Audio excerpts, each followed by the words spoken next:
Today I went over a coin in a designated video. This one here. I'll put the link below for those of you who did not see it. Um, it was a very good. I think it was a very educational, interesting video where I really went into a deep dive on this coin that was given to me that was found in pocket change, which is just amazing. What can be found in 2025 in circulation. It's probably between a $500 and $1,000 penny for various reasons. You could check out the video and you'll see it. Today is episode 495, and we're going through this penny roll here. Let me find. Sometimes I like to push on the back of the penny roll to get the pennies out, and I use a wooden sewing aug to do that. You can find these on eBay, relatively inexpensive. It could be 100 years old or more, but this is a vintage sewing aug that they used. People who, I guess, everybody sewed, or a lot of the women sewed 100 years ago. And I also use it as a pointer for my coins. And one end is blunt, so the blunt end, I push my pennies out. There we go. All right, very good. All right, we got a few copper pennies in here at least. And let's see if we find anything good here today.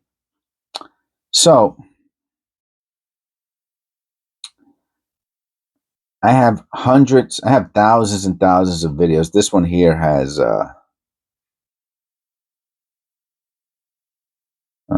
could be a scratch, but it looks more like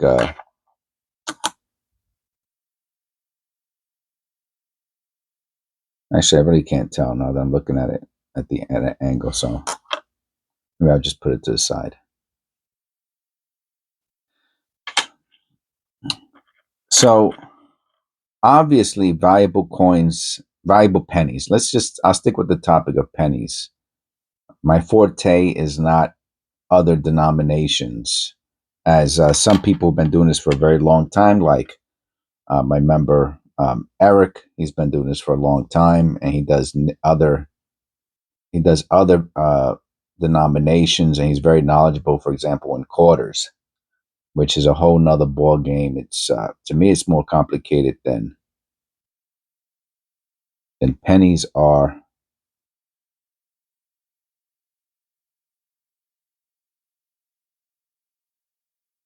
Let me look at these shapes on the edge off camera, just to make sure it's not a double strike. I don't think it is.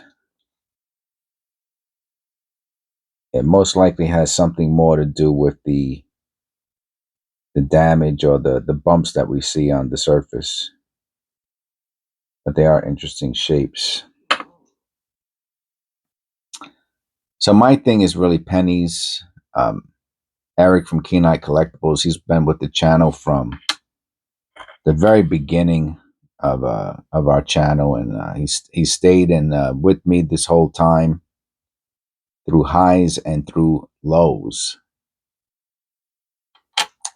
and we still enjoy a good friendship to this day. So, and thank you for inviting me to the bank up there, your way to PNC. If I get an opportunity to head up there, I will let you know. So, here's our first copper. Nice 1972 Denver. Obviously, valuable coins can be found while penny roll hunting. As one of my newest, as my newest member, Gino, informed me in a message recently, he stated that, oh, look at the halo around this one. around the head. You can see it's a little lighter. Now, he has still to this day not found an error. And what I can say is you will. I promise you. That's a nice 2017. That's really nice. That's probably one of the nicest ones I've ever found. You will find them. Now, finding errors on coins takes a few things to happen. I'm looking at above the O on the reverse because there's a could be just inside the dirt. Probably is. Takes a few elements, no white AM, to happen. The most obvious one is experience.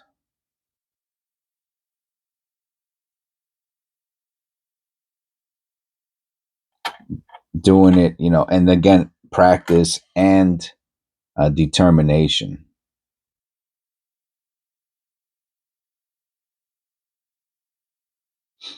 So that takes time. And I think probably for most people, it's the reason 1970S, it's in horrible condition, but this is a variety. This one comes in the small and large date.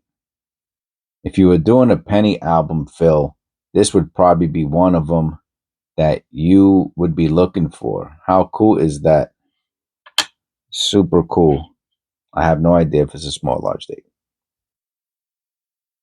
All right. So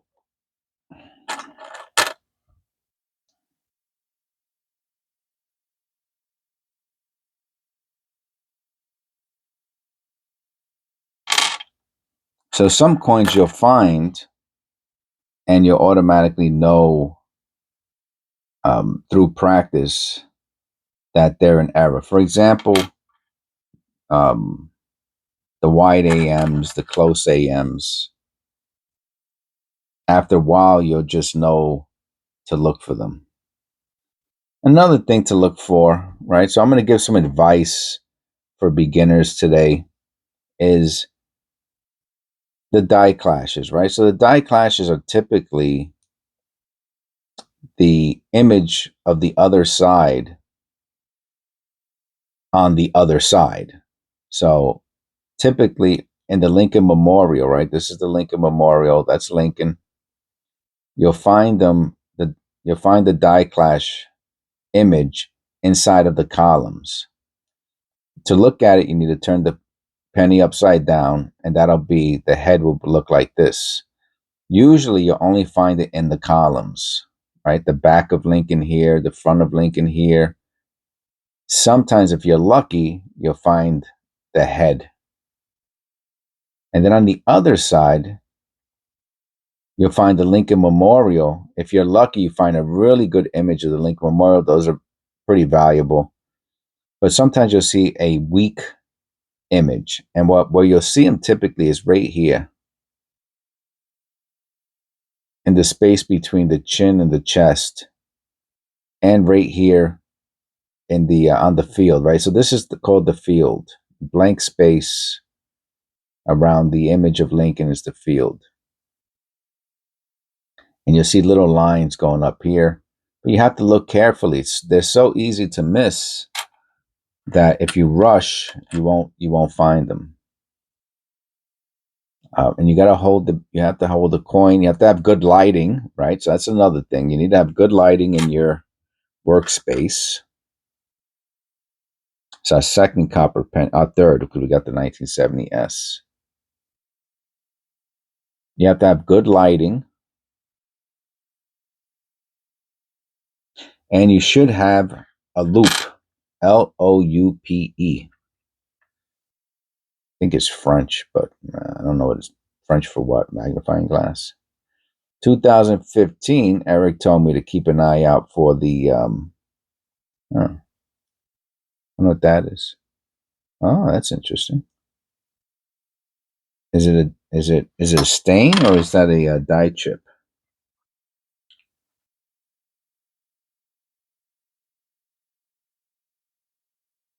I think it's just a stain. What an optical illusion, huh? So Eric said to keep an eye out for the double dyes on the 2015s. Okay. Nice looking penny, but otherwise I don't see any errors here.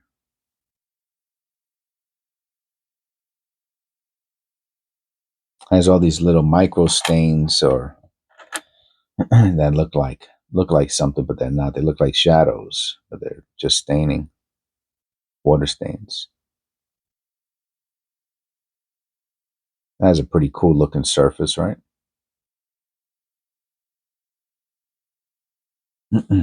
So dye clashes is one of the basic rudimentary errors that you're looking for.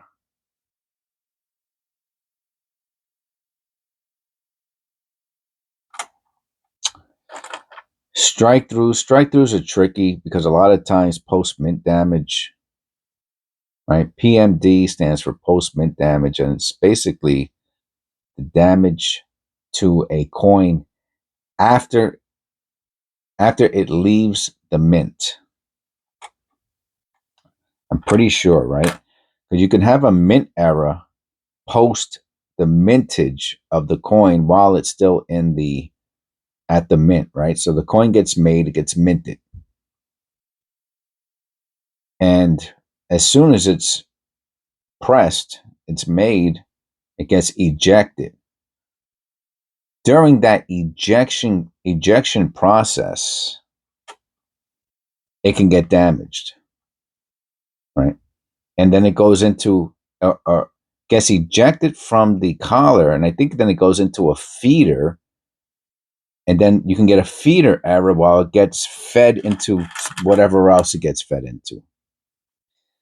So those are still considered mint errors, even though it's post mintage, but it's still in the mint. And then it leaves the mint, right? I know they used to put the pennies in bags, and the bags were thrown out windows or down. I think there's still drop down holes in the floor. I have a video down below you can check out. Oh, it's a nice 1974 Denver. You can check out the process of minting coins, and one of them they showed the pennies, and they showed the pennies going down the hole in the floor. Oh, you can see that. Look at the splitting in the T on this. Let me look at that through the loop. That's pretty cool. Huh, look at that. See, this loop here is just strong enough to get to see the those little elements. This might be a double die.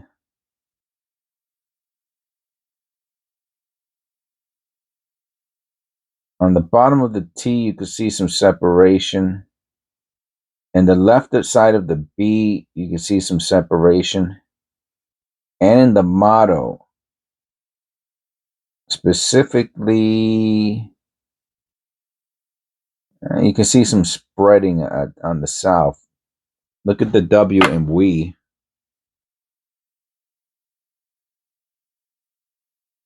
See the bottom?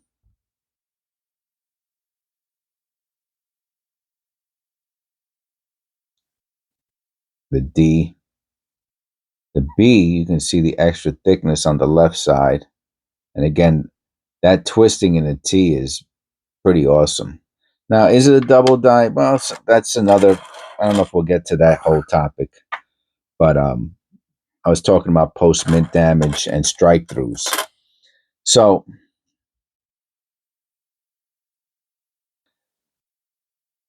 there's all types of stuff that happens to a coin while it's still at the mint. And in that process, after being minted, sometimes during being minted, right? So if something falls on the planchet, And when it gets pressed, squeezed, whatever it's called, hit, struck, when it gets struck, it will transfer that image of the thing that was on it onto the coin. And that's a strike through, right? It struck through the object to put its image on the coin.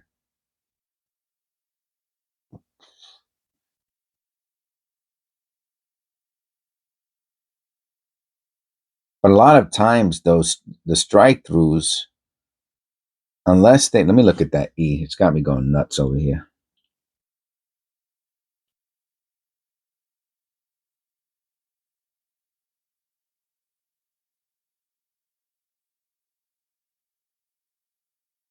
It looks like they could be doubling on the inside of the E.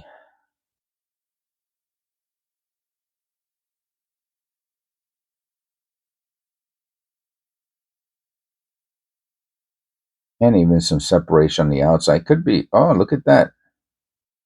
Oh yeah, the Liberty looks like it has doubling. Look at the inside of the E. I'll get a little closer. I'll put the light on. Let's see if that helps. Sometimes the light doesn't help. The inside of the E, the outside of the E. Look at the bottom of the R. I don't like the light on. The bottom of the R has separation. I don't know if you can see it. Let me see if I can get a little closer.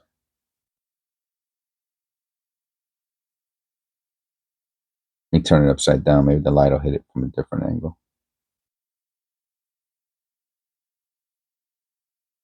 Can you see the separation on the R? Corner of the B? Possible. The E. That's pretty cool. So, easy to miss, right? So, for example, this is a good example. If you just look at it from here, right, from that distance, I can't see anything. I have to be a little closer. And then what I noticed from this distance was the E. That E looked really soft on the top, which could be spreading, right? So if the working die is squeezed a second time by the working hub, or then it can cause the second image, which is a double die. But it's easy to miss. So there's no floating roof on this 69, no weak FG. And it's easy to miss unless you're looking through the whole penny one at a time through a microscope, which of course is super tedious. So I don't do that because it would take forever. Some people enjoy that process, though, and God bless them. I think Eric does it that way. Look at the surface of this one. Pretty cool. So, to continue that topic, oh, wow. I'm never going to get through the topic if I keep getting interrupted by these interesting looking pennies. So this is a good example. So here, what is this? Is this a strike through, or is that post mint damage? Right? Is that a strike through, or is that post mint damage? These dents. So, of course, they're most likely everything is most likely post mint damage. The chance of a mint error is low. But let's say it looked like a paper clip, right? Well, that would mean one of two things. It'd be one, it's either a strike through, or two, someone intentionally is forging an error. So you have to be careful of that too, right? You can find, if you look up waffled coins, you'll find pennies that have waffling on them. They look like Eggos, right? That you eat for breakfast, the Eggos, Lego my Eggo. And what they are is they're pennies that someone took a vice grip to, and they put waffling on. I've seen them sell for not hundreds, but 20, 30, 40, 50, 60, $70 on eBay.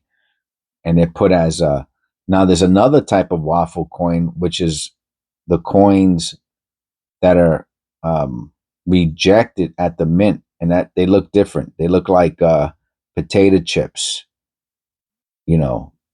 That's a different. That's the And those aren't mint errors. Those are just waffled pennies from the mint. So there's two different types. There's ones that look that are forged.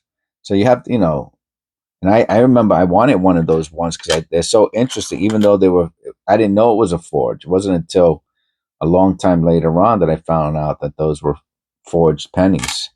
And I would have been super upset if I would have paid $100 for forgery. 88, you're looking for the Flare G. No Flare G, even though the condition of this is pretty poor. I've done a lot of videos on the Flare G.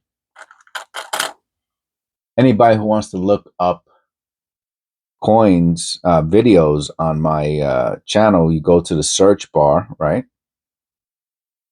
You go into the channel, you click on my icon, and then it'll say search across the channel or search, have the little magnifying glass, and you could type in, for example, FG, flared. Someone else was asking me today about how come I don't do a video about how I separate my coins, and I have like 4 videos on that on my channel. So I let them know. I said, you have to search the channel, and I actually showed them the videos. I took time out and I showed it to them. I copied and pasted the links for them. But that's something, that people should know how to do. So a lot of people should, but don't. So that's why maybe that's one of the attractions of the channel, is that I try to teach people. So don't be discouraged. Oh, another nice 2017 P. By not finding valuable errors off, from the beginning, because you will. You just have to take time. For example, look at this on this 2010. You see this here, you can see the doubling, right? On the scroll work here. Now this is mechanical doubling, meaning it has something to do with the strike, right? When it struck the planchet, maybe it shifted a little bit and it created a little double image there. It's not an error, but the double die looks similar to that. So if you can't, you still have to be able to notice it. You have to be able to notice it. And if you're not really scrutinizing the coin, you're definitely going to miss errors. That's a given. Right? As soon as I see a 2000, I'm interested to know if it has the wide AM. It does not have a wide AM. The wide AM's $10. I think on the 99, it's like $100 or $200. It's one of them that's rare.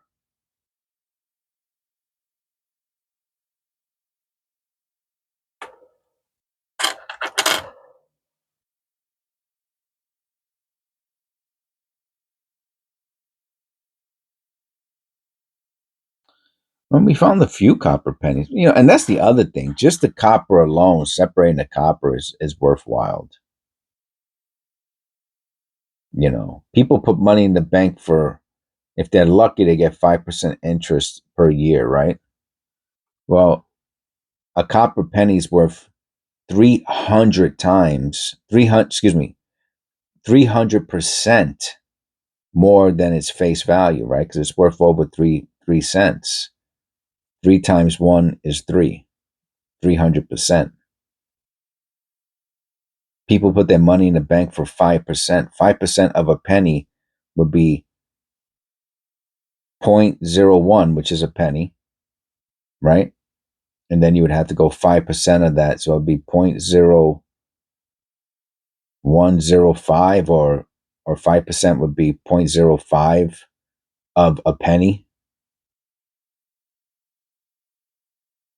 Meanwhile, a copper penny is worth 3 times the amount of a penny. So it's much better than the interest you'll get from your money in the bank, and probably will ever get from the money in the bank. That was a 99. I did not. You see what I did? I put that to the side. And I didn't check for the wide AM. It doesn't have a wide AM, but I didn't check it. And it was only because of my brain that made me draw it back and realize. You see the line in the T? That's mechanical doubling or die deterioration. You see that from this angle, it looks like it's doubled. From this angle, it does not. From this angle, see the line? Isn't that crazy? Look at that visual experience. Look at the top. Look at the T, the line in the top of the T. No line. Line.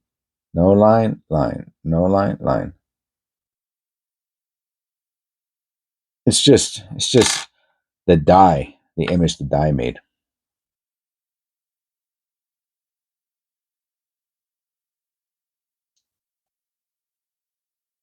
Here's a 2000. No wide AM. So if you're separating the copper, it's worth it.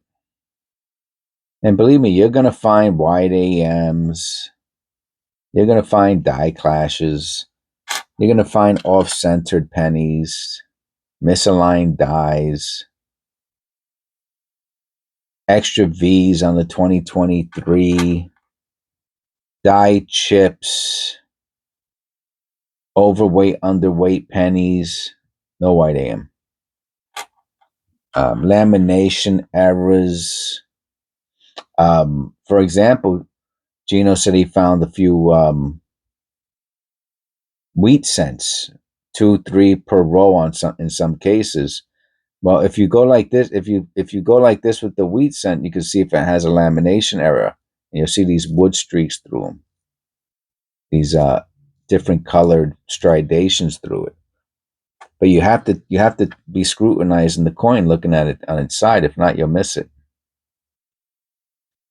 Now, does that make it valuable? Not necessarily. Even lamination errors, the woody lamination I'm talking about, the ones people really want are the ones with the strong. So you don't even really need to do that for the strong, right? Strong errors, usually a strong error you can see by eye with this type of magnification like we're looking at. So let me show you, for example, what I'm talking about with that woody lamination error. Because I know sometimes I'll talk about things that people know what I'm talking about. So I'm going to put in woody lamination in for my eBay search, right?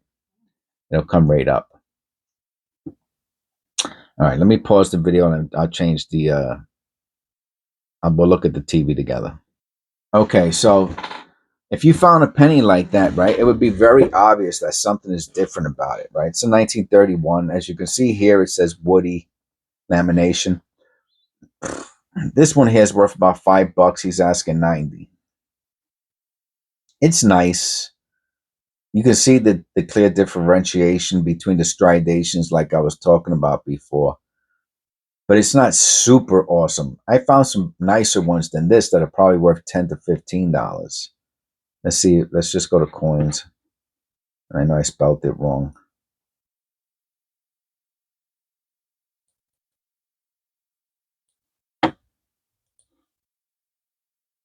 All right, let's go to coins. Oh, hey, look at this. This is a lamination error. That's a nice one. Buffalo nickel, you can see the date is clear. $15. Okay, that makes sense. See, he doesn't even have best offer. He wants his $15. He knows what he got here. Yeah, it's a $15 coin. Lamination error.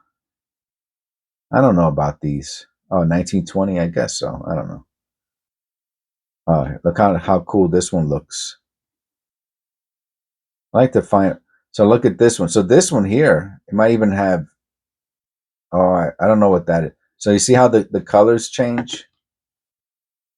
So that's the lamination error. This one here, it goes from dark to light to dark. They have some that are like this, but you'll see more of it. Here we go. This is nice. See now, remember I told you they're worth $10, $15? All right, this guy wants 20. This is a really nice looking lamination error. And it's on a nice old penny. That's in pretty good condition, fine condition, 1917 S. So this type of stuff here goes another one. It's common. you know. If you search, here goes a nice lamination error. See how the change in color? He wants $10 for free shipping. That's it. But still, it's worth more than a penny.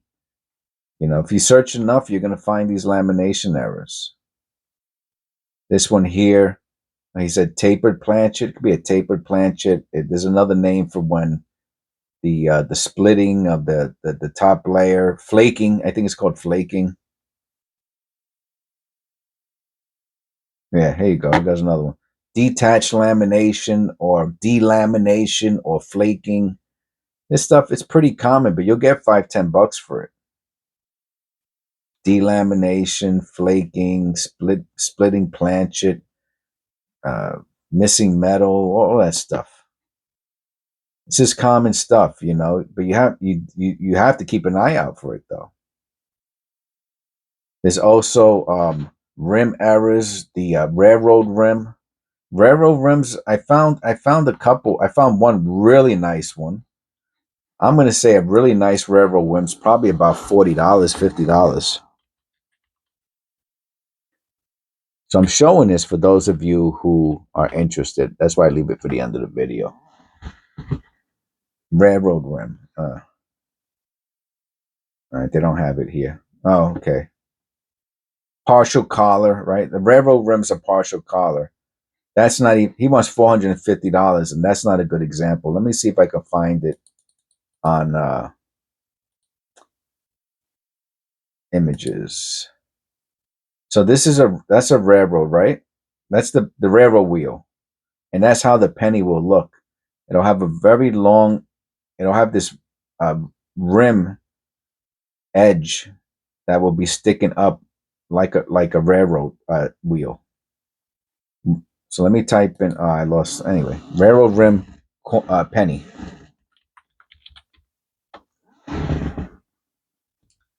See if we find a nice example here. And I said 40, $50 because that's what they used to sell for. Obviously, some people. So look at this. You see it? It's a nickel, but this is the way it looks on the penny too. You see, just like a railroad tire, a railroad wheel. So, but if you're not looking at the rim, you're going to miss it, right? That's the problem.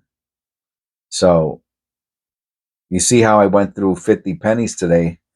You know, if you're going through hundreds and hundreds of pennies, if you're just throwing them to the side, I promise you're going to miss errors. Partial collar, it's called. So we can go back to here and we can put partial collar just to see what they're selling for.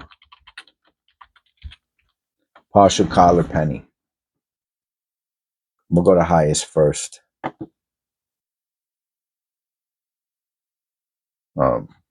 That's blockage off-centered. That's different. Anyway, there's a bunch of different types of errors. Partial collar. I mean, if you see something like this, like I said, this is a strong error. It's very easy to see. This is kind of what we had going on in the other coin. But they're money, man. You know, you find some of these errors, if you just pay attention to them, they're valuable. Here's a partial collar, graded 1941, tilted partial collar. So you have to really look close at the rim to see it. You probably can't see it inside the case, but $35. It's graded. So anyway, I hope you enjoyed the video. Just don't give up. You keep looking and make a routine out of it. And make sure you have a good loop. Definitely want a good loop. Keep watching my videos. Watch my older videos. You'll see I made a lot of mistakes in some of the older ones, so you have to be careful with what you listen to me saying. But it's still, if you're new to penny roll hunting, you'll notice similarities between my process and from the beginning to what you're doing. Like you'll look at them and you'll think similar ways, and then in the videos you're seeing now, you'll see my development of numismatic skills. All right. God bless. I'll see you in the next one.